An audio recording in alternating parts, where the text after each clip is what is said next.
Information किया था। अब आज हम रिक्वेस्ट फॉर प्रपोजल को देखेंगे। रिक्वेस्ट फॉर प्रपोजल बेसिकली जिस ऑर्गेनाइजेशन ने सॉफ्टवेयर बनवाना होता है, यानी क्लाइंट जो होता है उसकी तरफ से वेंडर को जाती है, और बेसिकली इसमें वो रिक्वेस्ट करता है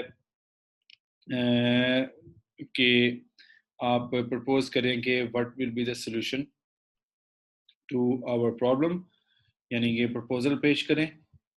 बेसिकली वो इनवाइट करता है वेंडर्स को कि आप अपनी प्रपोजल, बेसिकली प्रपोजल में मेजर जो चीज़ होती है वो कॉस्ट ही होती है, ऑब्वियसली कॉस्ट प्रपोजल होती है, और सॉल्यूशंस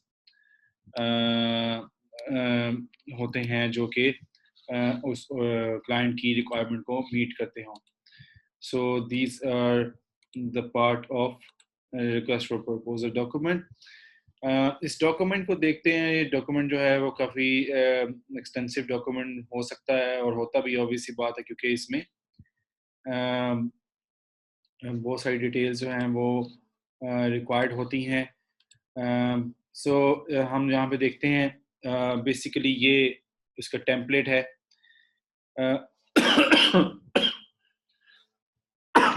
सॉरी। सो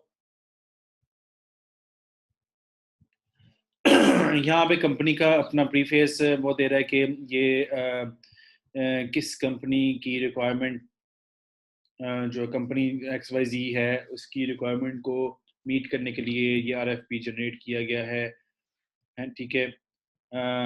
और उसकी आगे मज़ीद इंट्रोडक्शन दिया हुआ है कि इसका पर्पस क्या है, इसका हेड क्वार्टर कहाँ पे है, ठीक है। और कौन सी सर्विसेज जो है वो उसको रिक्वायर्ड हैं, जैसा integrated internet application to support outside markets, integration and consistency of database application, or and so on, branding and creative design. So ये सब उसकी एक तो सर्विसेज जो उसको रिक्वायर हैं XYZ कंपनी को वेंडर से, ये उसके प्रीफेस में वो मेंशन करते हैं। फिर XYZ की कमिटमेंट है, ये उसका मतलब जो सर्विसेज वो प्रोवाइड कर रही है उसके लिहाज से, ठीक है। मसलन ये कुछ कमिटमेंट्स यहाँ पे दी हुई हैं, आप इसको देख सकते हैं। मतलब दे आर वेरी डिस्क्रिप्टिव के मसलन वो यूज़र को स्पेसिफिकेशन प्रोवाइड करते हैं, परचेजिंग करते हैं, नेसेसरी हार्डवेयर की एनालिसिस ऑफ डाटा करते हैं, उसके अलावा इंटरनल और प्रोजेक्ट मैनेजमेंट करते हैं, ठीक है। So this is what the services they provide. उसके अलावा कंपनी इंफॉर्मेशन है कि ग्लोबल इन्वेस्टमेंट बैंकिंग की वो कंपनी है, ठीक है, बैंकिंग सेक्टर से, और वो इन्वेस्टमेंट करते हैं मुख्तलिफ चीज़ों में, एंड सो ऑन। तो कंपनी के मुतालिक, उसके रूल ऑफ बिजनेस के मुतालिक इंफॉर्मेशन। और ये डॉक्यूमेंट रिक्वेस्ट ऑफ प्रपोजल जो है वो डॉक्यूमेंट कंटिन्यू हो रहा है।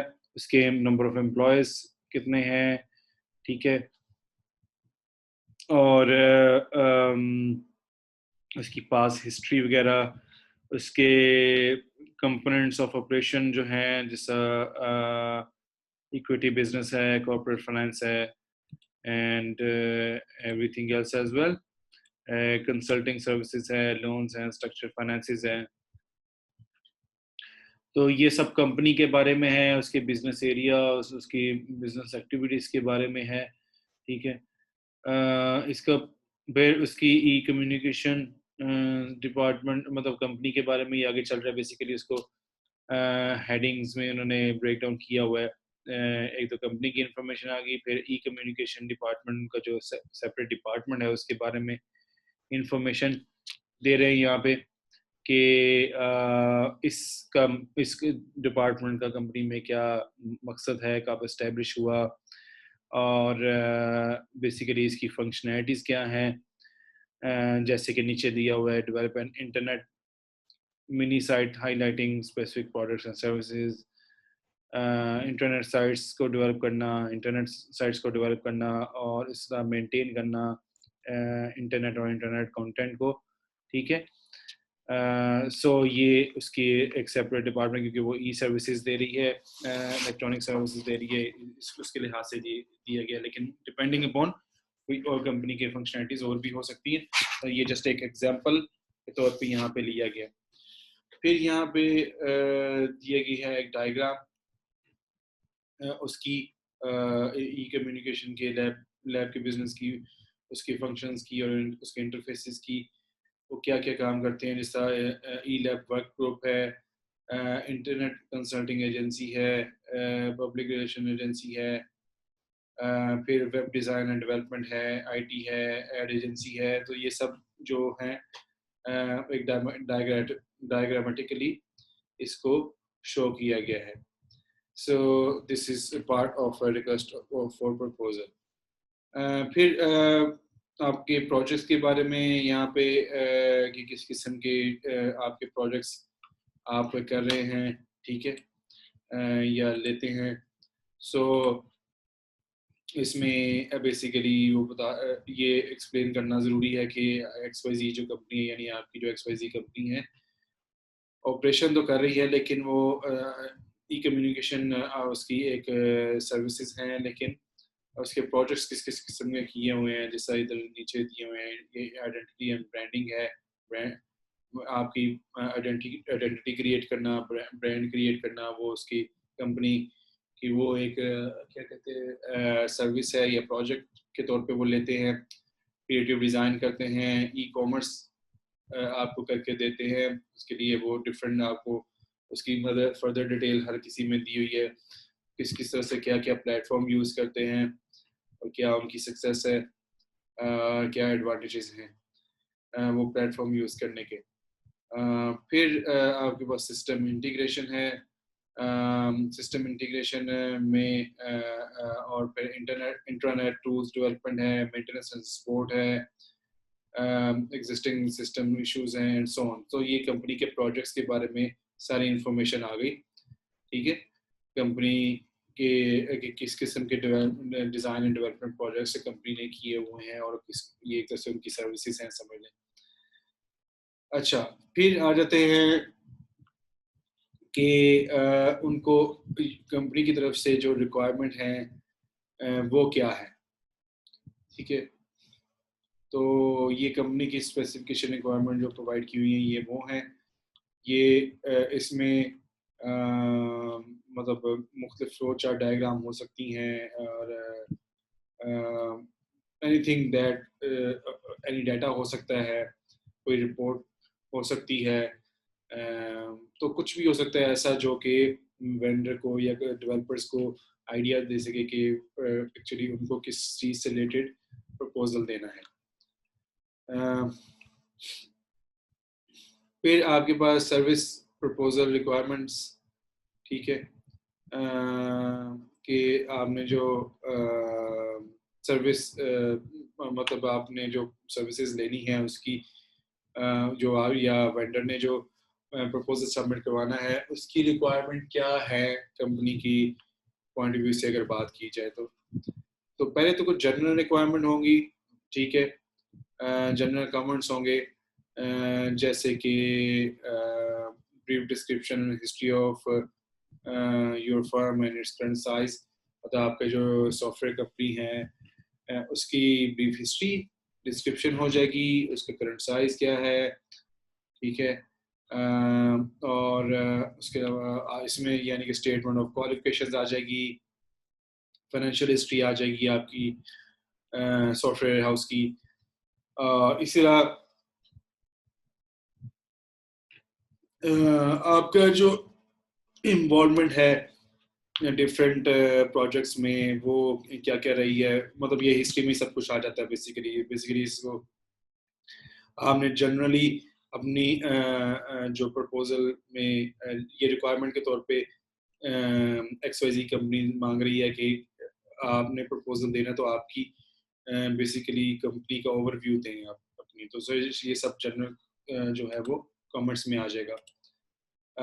फिर आपके पास इसी तरह वेंडर से रिलेटेड क्योंकि हम ये इंफॉर्मेशन ले रहे हैं प्रपोजल रिक्वायरमेंट, तो उसमें डेटाबेस एंड एप्लीकेशन सॉफ्टवेयर मतलब इससे क्योंकि स्पेसिफिक प्रोजेक्ट है उसके मुताबिक, तो बेसिकली वो आपसे कह रहा है कि आपने जो डेटाबेसेस या एप्लीकेशन सॉफ्टवेयर डेवलप किए हैं उस या यूज़ करते हैं मेथोडोलॉजी, उससे रिलेटेड आप इंफॉर्मेशन दें वो आप यहाँ पे दे सकते हैं, ठीक है।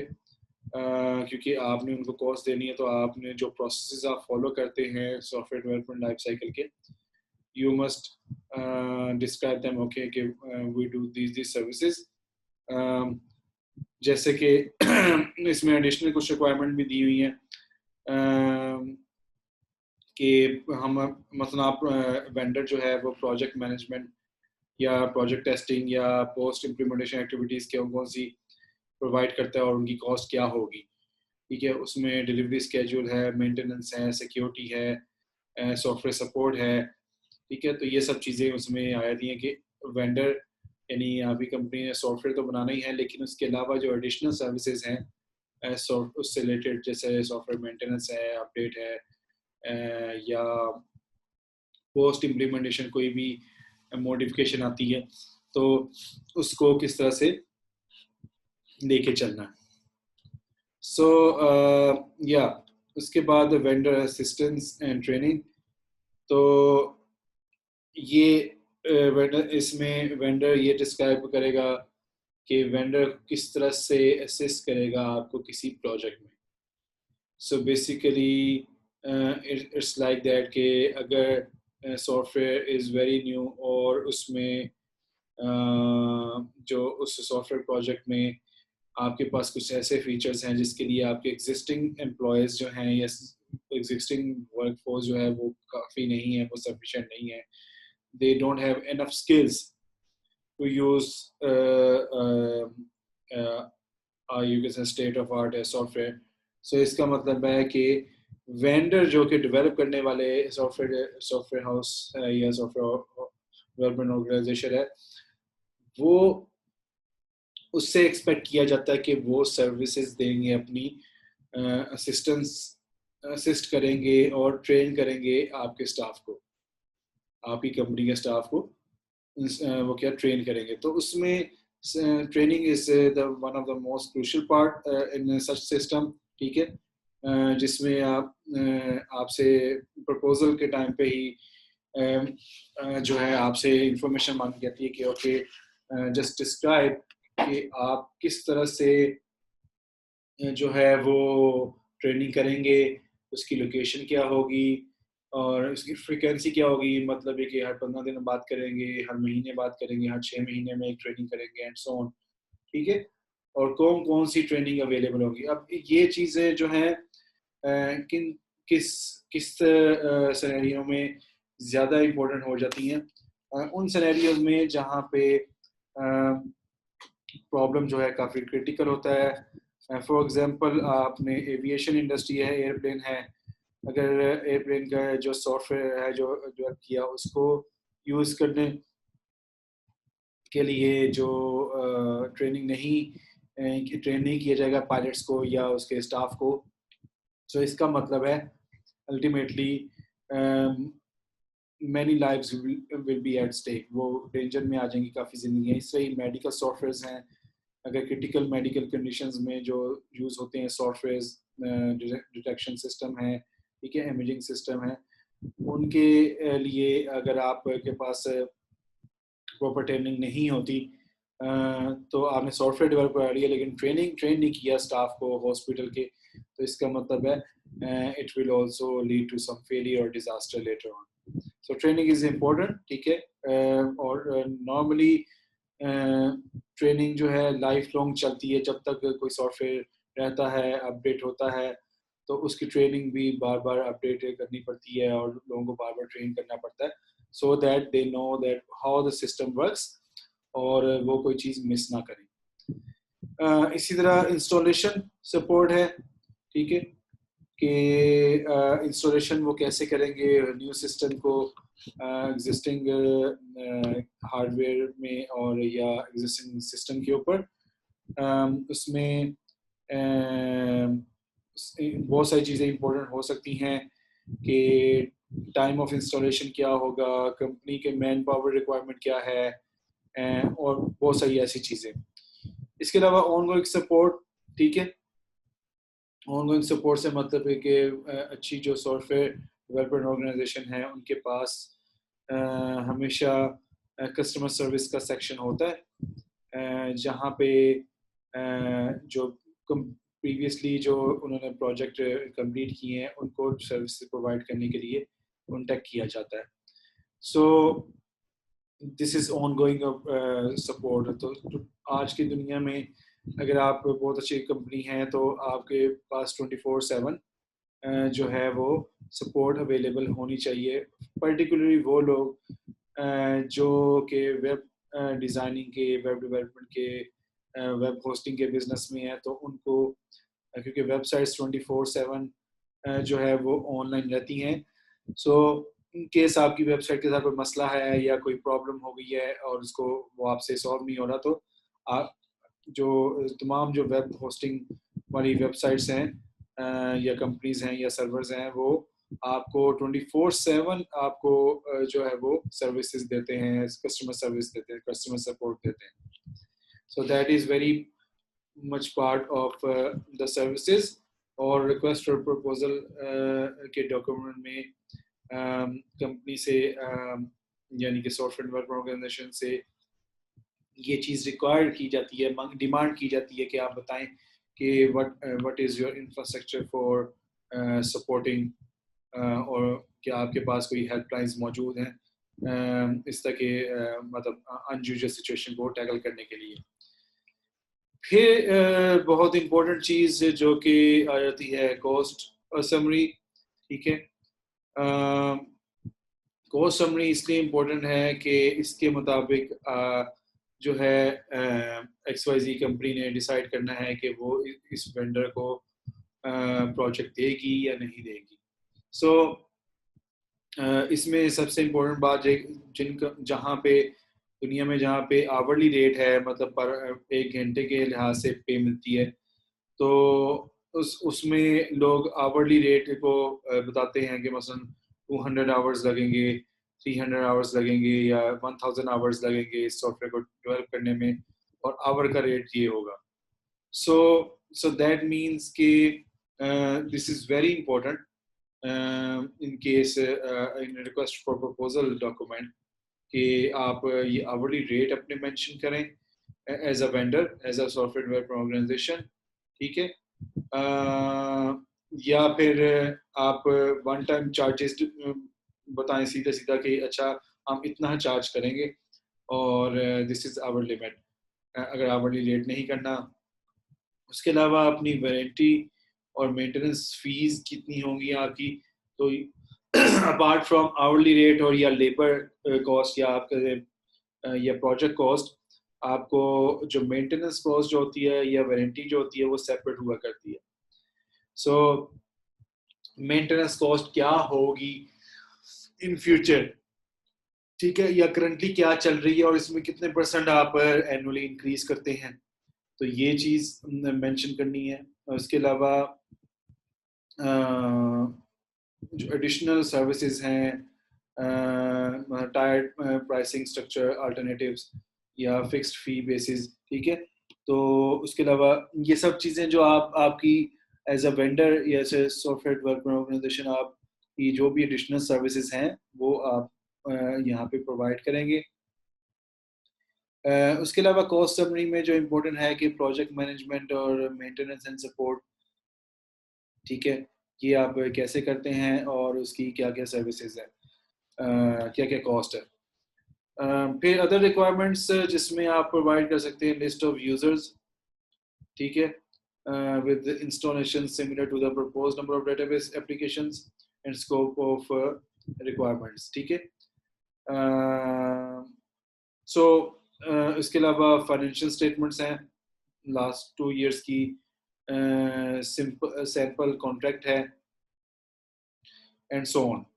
सो आप ये रिक्वायरमेंट आप जो है वो ये सारी चीज़ें डिमांड की जाती हैं किसकी तरफ से, XYZ कंपनी की तरफ से, कि आप ये चीज़ें प्रोवाइड करें as a part of proposal, जिसमें general idea about your company. उसके अलावा आपकी डेटाबेस और सॉफ्टवेयर एप्लीकेशन सॉफ्टवेयर, ठीक है, आपके वेंडर असिस्टेंस एंड ट्रेनिंग, और कॉस्ट समरी और अदर रिक्वायरमेंट्स।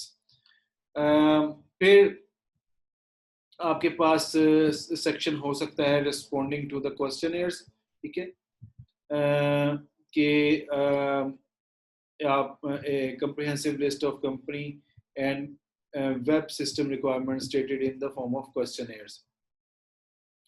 So आप जो क्वेश्चनियर्स की फॉर्म में क्वेश्चनियर्स आपको यानी यूजर में सर्कुलेट करते हैं, और यूजर में सर्कुलेट करके आपने जो है क्वेश्चन ऐसा बनाना है कि उससे आपको रिक्वायरमेंट मिल जाए। तो वो क्वेश्चनियर भी आप रिक्वेस्ट फॉर प्रपोजल का पार्ट बेसिकली, यानी कि क्वेश्चनियर जो है वो वेंडर यानी software development organization request for proposal का पार्ट बनाती है, के साथ ही इनको चला जाए। और इन केस अगर XYZ कंपनी इंटरेस्टेड है तो वो इसको जो है वो उस क्वेश्चनियर को फिल करके आपको दे देते हैं। तो इसका मतलब है कि क्वेश्चनियर इंक्लूड करने का मकसद ये होता है कि XYZ कंपनी को आइडिया हो जाए कि सॉफ्टवेयर वो सॉफ्टवेयर ऑर्गेनाइजेशन कैसे काम कर रही है, और वो डाटा कलेक्शन कैसे करेंगे, और या सो ये क्वेश्चनियर का मकसद ये होता है। सो उसमें वो कह रहे हैं कि मुख्तलिफ क्वेश्चन को जो है वो लेबल करने के लिए मुख्तलिफ जो है वो तरीके मतलब इस्तेमाल किए जा सकते हैं, जिस तरह के y and not applicable, n/a। तो y यानी कि yes capability can be provided, no capability cannot be provided, और not applicable यानी कि वो applicable नहीं है। सो ये चीज़ एक इंडेक्स या आप अपनी भी स्कीम ऑफ इंडेक्स आप यहाँ पे जनरेट कर सकते हैं।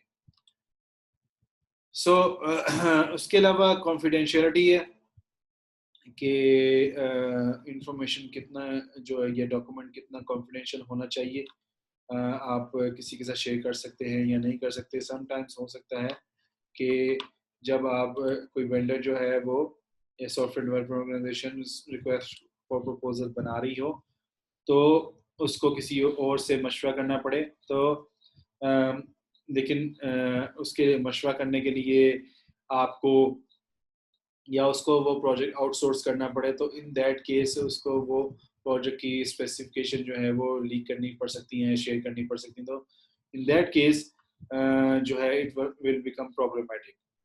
सो कॉन्फिडेंशियलिटी स्टेटमेंट देना it is very important for you can say particular person. अच्छा, इसमें यहाँ पे कॉन्फिडेंशियलिटी के बाद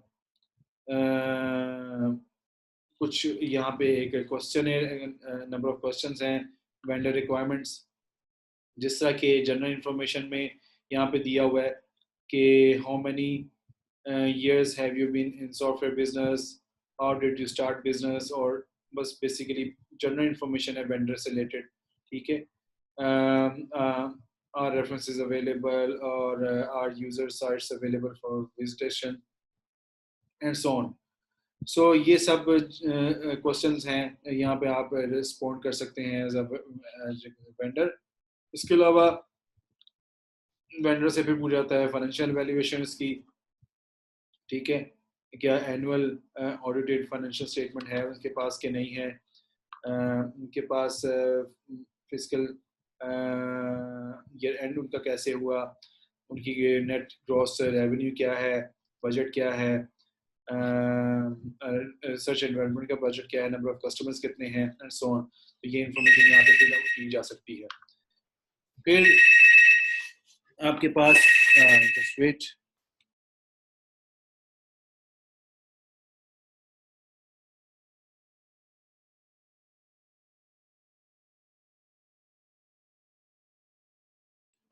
जी सो बेसिकली ये सारी वेंडर से इंफॉर्मेशन ले रही है, ये XYZ कंपनी ने सारे क्वेश्चंस लिख कर भेज दिए हैं और ये फिल कर यहाँ पे रिस्पॉन्स उनका आता जाएगा और इससे XYZ कंपनी को डिसाइड करने में आसानी होगी कि whether we should give that company project और नॉट। जैसा एम्प्लॉय एनालिसिस है, आपकी सेल्स कितनी है, ठीक है, आपकी डेवलपमेंट एंड प्रोग्रामिंग और number of full time employees कितने हैं, सेल्स में कितने हैं, वेब डिज़ाइन में कितने हैं एंड सो ऑन। सो इससे आपको अंदाजा हो जाएगा कि उनकी मैन पावर कैसी है। फिर आपकी डेवलपमेंट एंड फ्लेक्सिबिलिटी एवेल्यूएशन है, ठीक है, जिसमें डिफरेंट क्वेश्चन आते हैं, जैसा कि आवरली रेट क्या है आपका, वैल्यू एडेड रीसेलर रिलेशनशिप क्या है, इसके अलावा do you provide on site support and so on, what is the when is support available, कौन कौन से वीक डेज में उनका टाइमिंग क्या है। तो ये आप देख सकते हैं बड़ी डिटेल डॉक्यूमेंटेशन है, बड़ी डिटेल क्वेश्चन डॉक्यूमेंट है, जिसमें अगर फिल करेगा वेंडर तो आपको जो XYZ कंपनी को आसानी हो जाएगी ये डिसाइड करने में कि ये कैपेबिलिटी क्या है इस पर्टिकुलर ऑर्गेनाइजेशन की, वेंडर की, सॉफ्टवेयर प्रोजेक्ट ऑर्गेनाइजेशन की। फिर इसमें यहाँ पे दिया हुआ प्रोजेक्ट मैनेजमेंट या इम्प्लीमेंटेशन से रिलेटेड सर्विसेज, ठीक है, कि आपके पास कौन कौन सी सर्विसेज हैं प्रोवाइड करते, आप असिस्ट करते हैं कि नहीं करते। उसके अलावा do you prepare weekly and monthly statute reports, so do you provide user security and so on. So these are the you can say questions. ये जस्ट एग्जांपल क्वेश्चन है, इसके अलावा डिपेंड करता है, ये बड़ी डिटेल में यहाँ पे दिया गया है, लेकिन डिपेंड करता है ऑर्गेनाइजेशन या प्रपोजल टू प्रपोजल कि आप उसको कैसे परस्यू करना चाह रहे हैं। So these are all questions, ठीक है, जैसा टेस्टिंग एंड क्वालिटी एश्योरेंस के क्वेश्चन आ गए कि टेस्ट प्लान प्रोवाइड किया हुआ कि नहीं किया, create test in data input and so on, ठीक है।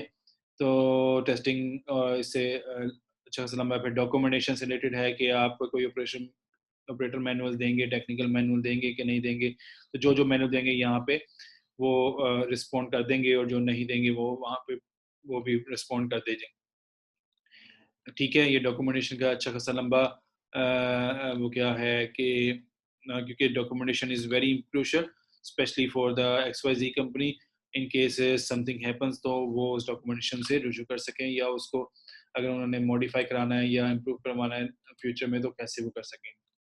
इसके अलावा ट्रेनिंग है, आप ऑन साइट या ऑफ साइट ट्रेनिंग प्रोवाइड करते हैं कि नहीं करते। सिक्योरिटी है, ठीक है, तो किस किस्म की सिक्योरिटी आप उसकी प्रोवाइड करते हैं। फील्ड लेवल सिक्योरिटी है, स्क्रीन सिक्योरिटी है, मैन्युअल लेवल सिक्योरिटी है एंड सो ऑन। इसके अलावा फिर एडिटिंग एंड एरर हैंडलिंग है, ठीक है। आप एडिटिंग और एरर हैंडलिंग को कैसे डील करते हैं, कैसे क्या कहते हैं एरर मैसेजेस और कोड्स को कैसे डिस्प्ले करवाते हैं सॉफ्टवेयर में अगर कोई एरर आए तो, ठीक है। उसके अलावा डेटाबेस कैपेबिलिटीज आपकी क्या एंड सो ऑन। फिर क्लाइंट रेफरेंस क्वेश्चंस हैं, ठीक है। तो इसमें बेसिकली 3 ऐसे यूजर्स को इंफॉर्मेशन देनी है जो कि जिनसे राब्ता किया जा सके इन केस ऑफ इमरजेंसी या किसी एडिशनल इंफॉर्मेशन के लिए, ठीक है। सो इसमें मतलब वो लोग भी हो सकते हैं जिनके आपने प्रोजेक्ट्स वेंडर ने पहले प्रीवियसली प्रोजेक्ट जो है कंप्लीट किए, सो उसकी इंफॉर्मेशन यहाँ पे दी जा सकती है कि ओके कि अगर XYZ कंपनी अपनी तसल्ली करना चाहती है तो वो इन लोगों से रब्ता करके तसल्ली कर सकती है कि हाउ वी ऑपरेट, ठीक है। सो दिस इज या यहाँ तक ये रिपोर्ट इस सब पूरी हुई, और you can see it's very lengthy and detail, you can से रिपोर्ट और रिक्वेस्ट फॉर प्रपोजल में सब एस्पेक्ट्स को कवर किया जाता है। सो या अभी यहाँ तक के लिए रखते हैं, अभी टाइम भी अप होने वाला है। सो यहाँ तक किसी के जहन में कोई सवाल है तो प्लीज़ आस्क।